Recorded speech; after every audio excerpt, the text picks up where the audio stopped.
Пайғамбарыбыз саллаллаху алейхи вассаламды сахабалар ушундай сүйөт эле.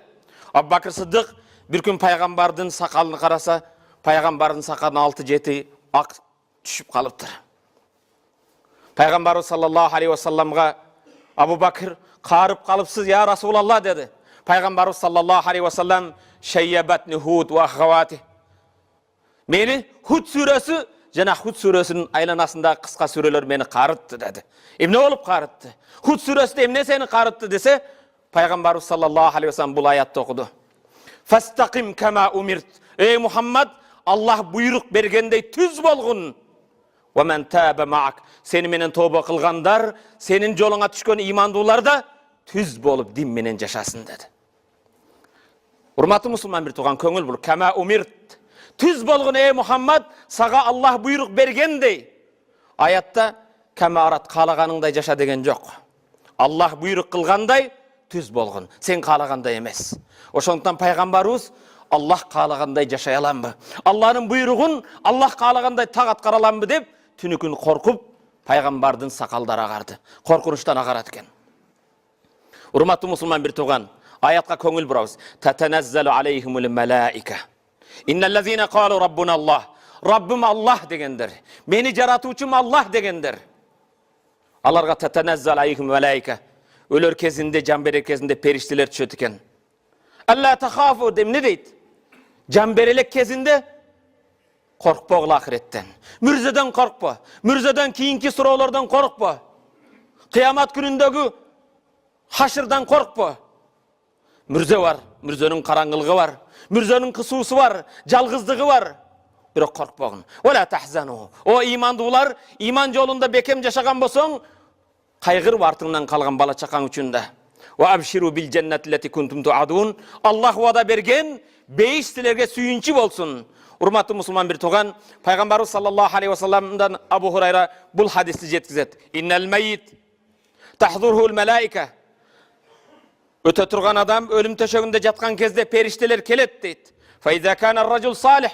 Эгер жан берерге турган адам салих иманы болса, иман жолунда намаз менен, ороза менен, зекет менен жашаган болса, калу периштелер айтат экен. Ухрижа айятухан нафсул тайиба. Эй татынакай, жипар жыттуу жакшынакай нафс, чыккын.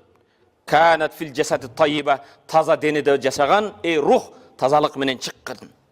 Ухрижи хамидатан, макталып чыккын. Ва абшир, сүйүнчү бергин.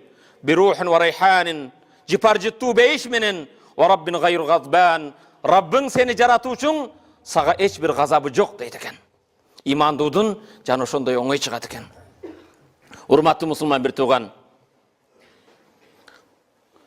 Имам Бухари рахматуллахи жана Имам Муслим Абу Хурайрадан чыгарган бул хадисинде мындай дейт. Кал Аллах Таала айтат: "A'dadtu li'ibadiyas salihin." Мен салих бенделериме даярдадым дейт. Салих ким? Намазында, иманында бекем болгон, дин менен жашаган бенделериме Аллах айтат, даярдадым дейт. A'dadtu. Даярдаттым эмес. Аллах айтат, даярдадым дейт. Бүгүн бир бенденин сага бийлигине жараша, байлыгына кара жараша, сизге бүгүн бир мыйманчылык даярдадым десе ойлонуң. Ар ким өзүнүн кудуретине жараша даярдайт. Бул жерде Аллах a'dadtu, өзүм даярдадым. Ким үчүн? Li'ibadiyas salihin. Салих бенделерим үчүн мала айнун раат, көз көрбөгөн, вала узунун самиат, кулак укпаган, вала хатара ала калби башар, эч бир инсандын жүрөгү акылы элестете албаган нерсени бейиште даярдадым дейт. Аллах салих бенделериме көзүңөр көрбөгөн, кулагыңар укпаган, акылыңар жетпеген, элестетип билбеген нерсени даярдадым дейт. Бирок ошол жерге биз эмне даярдадык? Урматтуу мусулман бир тууган. Ошол жерге баруу үчүн биз эмне даярдыгыбыз бар? Кереметтүү Куранда Аллах Таала мындай дейт: "А'узу биллахи минеш шейтанир раджим. Фала та'ламу нафсун ма ухфия лахум мин qurrati a'yun jazaan bima kanu ya'malun." Sajda suresi 17-aят. Fala ta'lamu nafsun. Eç bir nafs bilbeyt. Eç bir insan bilbeyt. Ma ukhfiya lahum min qurrati a'yun. Közüdörü quvana turgan, közünü suyunta turgan emne Allah jaşırıp koygan alar üçün eç kim bilbeyt. Jazaan bima kanu ya'malun. Alardın kılgan amaldарын sıylığı üçün Allah dayardagan nerseni eç bir bende bile albaydı.